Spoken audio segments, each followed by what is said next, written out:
পায়ের ছামা যায় নিচে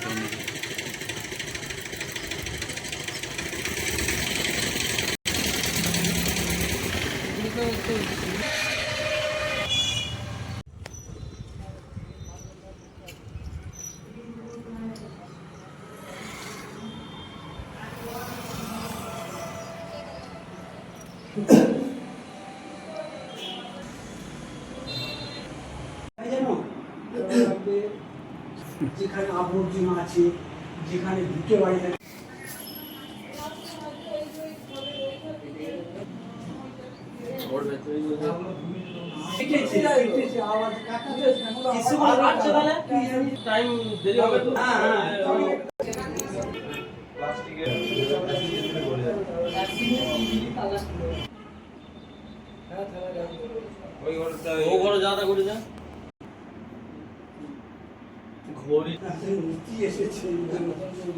চালিয়ে বসে খাবে। হ্যাঁ, না করে কিছু নেই। ওই নতুন নতুন থালা ছিল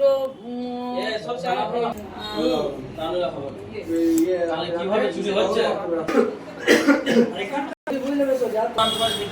আবার দেখো খুঁচাখুচি করে বোতলও পাওয়া যেতে পারে, যেতেই পারে না যাওয়া কিছু নেই কিছুই নেই।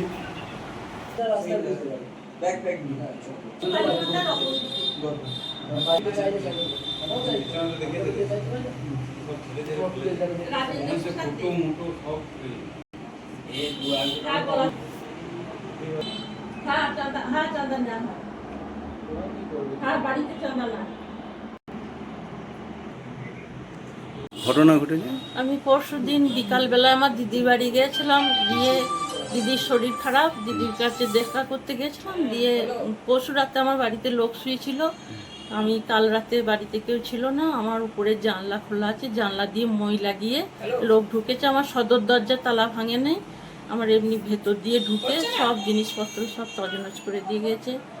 অল্প অল্প পরিমাণ সোনা ছিল, আর ওই 25,000 মতন টাকা ছিল। একটা 10,000-এর বান্ডিল ছিল, একদম নতুন চকচকে। ছেলের শখ রেখে দাও, টাকাটা খরচ করতে হবে না, সেই বলে ছেলের কথা মতন আমি রেখেছিলাম। আমি তো বুঝতে পারিনি যে এরকম হবে, তাহলে আমি সঙ্গে করে নিয়ে যেতাম। ভেবেছিলাম আমি চলে আসবো, এবার আটকিয়েছে, আমি থেকে পড়েছি। মন্তেশ্বর পুলিশ প্রশাসন এসেছিলেন? হ্যাঁ এসেছিলেন, কিন্তু ওনারা ইনকোয়ারি করে গেছেন, বা যে মই বা তালা ভাঙাগুলো নিয়ে গেছে।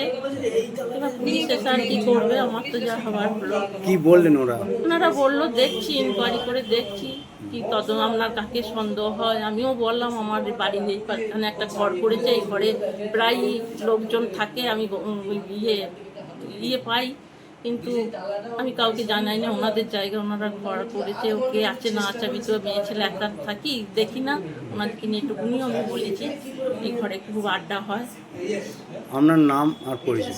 আমার নাম ববিতা দে, আমার স্বামীর নাম রাজেন্দ্র প্রসাদ দে, উনি মৃত।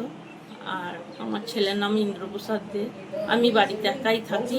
মন্তেশ্বরের কোন জায়গায় ঘটনা? মন্তেশ্বর কামারশাল মোড়, তাঁতিপুকুর পাড়।